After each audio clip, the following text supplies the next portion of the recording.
You're listening to the Style Files with Sierra Sanchez, and I'm here today talking with Frances Ortiz from the fabulous blog, The Fashion Hive. Hi, Frances. Hi, how are you? Good. Thank you for having me. Oh, I'm so excited to have you. We're excited as well. Good. So, tell me about yourself. And your About Me says you've been in the fashion business for 14 years. And when did you finally decide to start a blog? I think, I had my career in fashion, and I did a sort of dealt with the budgets, the forecasting, the analytical side of it in fashion and merchandising. And for me, I decided that I also got married in between that and decided to have a child. And it was really important for me to kind of be a little traditional in a sense of staying home and being with my child, at least the first year, which I think is a crucial year. But most importantly, I couldn't leave fashion. So I decided, you know what, let me share my knowledge and everything that comes with the so many years that I worked in fashion to also kind of do that in the blog, express myself, share the latest news, get a bunch of insiders to speak about what they do on a day-to-day basis, because fashion is so huge. There's so many different positions people don't realize. It's just not the designers, the merchandisers, the buyers. There's so many aspects and positions in there that, I wanted to kind of bring out front so that people could understand and maybe take it as an option to do that they may not be aware that even exist. So that was one of the biggest things. And then, of course, I wanted to stay stuck with fashion. I love fashion. I breathe fashion, and fashion is my passion since I was at a very young age. And I decided to keep going on with that and bring it alive and gain a following so that, the blog could get bigger and bigger and bigger. I hope that in a few years from now, it's where I would love for it to be. Even just the layout of your blog, this looks seriously professional, and I have no doubt in my mind that it will get bigger and bigger and bigger.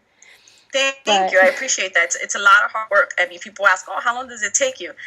This is a full-time job. This is something I do full-time. It's not very easy. And I have a 1.5-year-old son at home, and I can tell you that, if he goes to bed at 9 p.m., I'm up to 2, 3 o'clock in the morning at times doing work besides the work they're doing their day as well, in addition to that.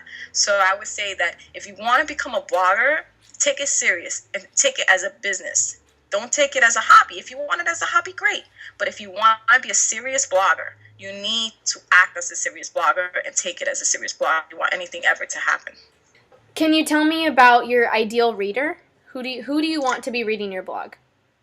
I think my ideal reader is really anywhere from between the early 20s to the early 30s. The people who want to know about not the gossip side of it necessarily, more of the business side of it, the fashion news.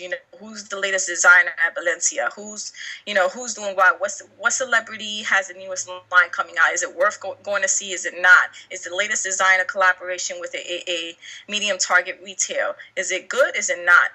So many things that people want to know on a day-to-day basis where they don't have the time to really do all the research for it. They could just go to one place and say, you know what, I know that I'm going to find out, where I should go shop, for instance, or what's the latest hip thing, and not necessarily trendy things. I always tell people stay away from the trendy things if you're on a budget.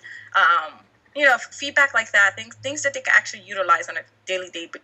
That's exactly what I think makes a blog, having a vision like that for your readers.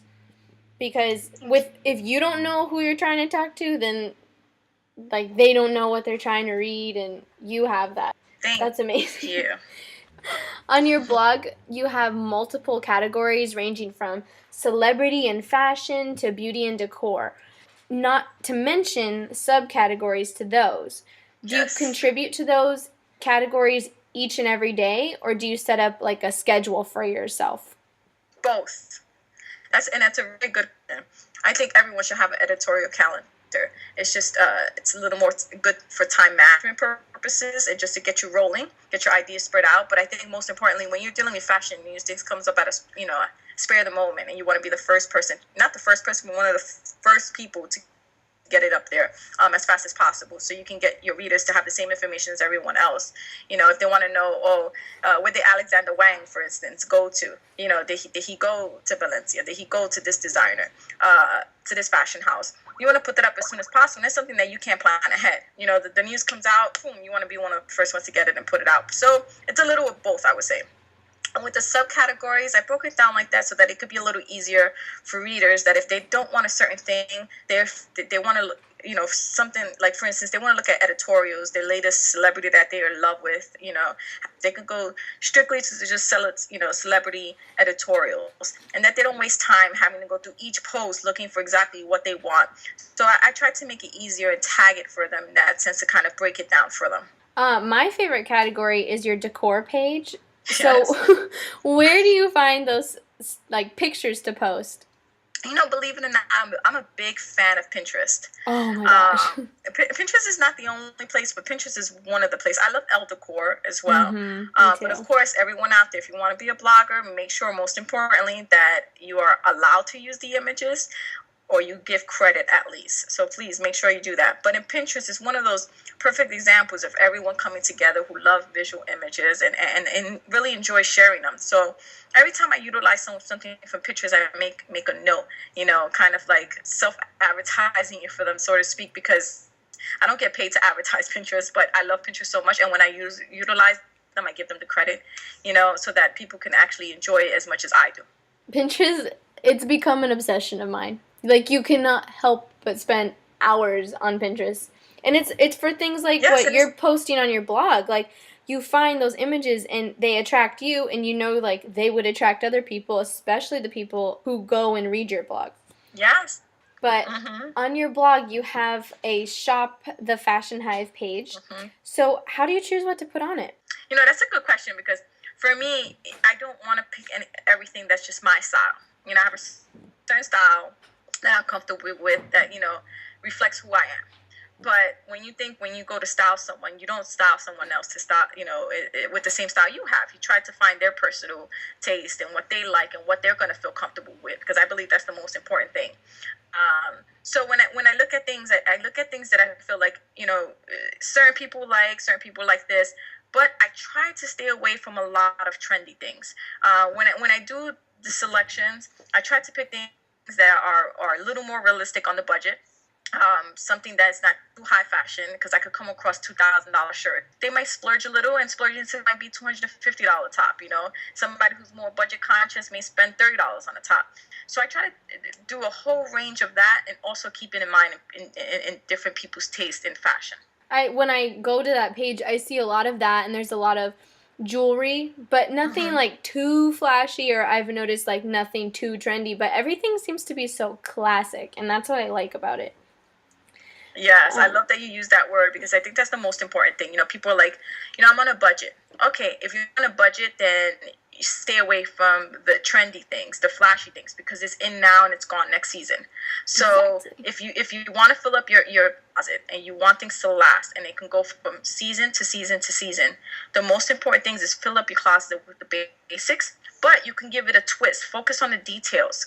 You can have a t-shirt, but it doesn't have to be a doll t-shirt. Focus on the details. Maybe the print, the way it fits. It's a different kind of look. Your jeans, the same thing. You can play with your denim. Have focus key pieces, and it will go a long way in your closet. Very, very true. Being that you choose all these things and that you're a stylist in New York, what would you say is the best part, the most amazing part about just living in New York, the fashion culture, and styling there? I think New York from everywhere else. I've been to LA, New York, I've been to Paris. I mean, so many places. And I love all the places. I think, you have to grab a little bit of everything. But in New York, it's really a melting pot. I mean, people utilize, for lack of better words, utilize that. But it truly is. And I think that's why I'm in love with New York so much. I was born and raised in Manhattan, still live in Manhattan. And would I think I ever leave Manhattan? Maybe go as far as Jersey, but that's it. Because I will always want to come to Manhattan, at least on a day-to-day basis. So I would have to say it's the cultures, so many different cultures, and every day still learning other cultures.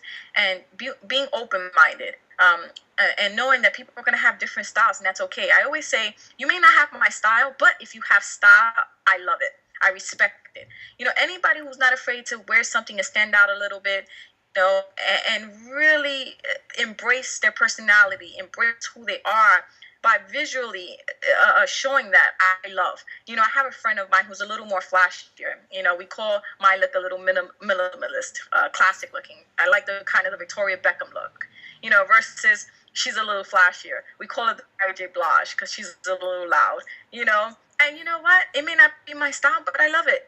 I love it because she embraces who she is. That's who she is. She loves it. And it's still stylish. It may not be my kind of style, but it's stylish and it's not dull. And that's what I love. Exactly. Style is relative, I guess, to Yes. the person. Yes, absolutely. Well, thank you so much. I've so enjoyed talking to you and reading your blog on a daily basis. Frances, tell us where you can find you and your Twitter and everything. Sure, absolutely. You can find me at thefashionhive.com. Check me out on Twitter. We can chat. I love chatting with everyone and getting everyone's feedback. So hit me up at Frances Ortiz on Twitter. You can also follow some little goodies that we give extra that you may not necessarily see on the site or Twitter that we post up on our Facebook page, which is facebook.com/thefashionhive. And we hope to see you there. Thank you so much. No problem. Thank you, Sierra. You're listening to the Style Files with Sierra Sanchez. We'll be right back.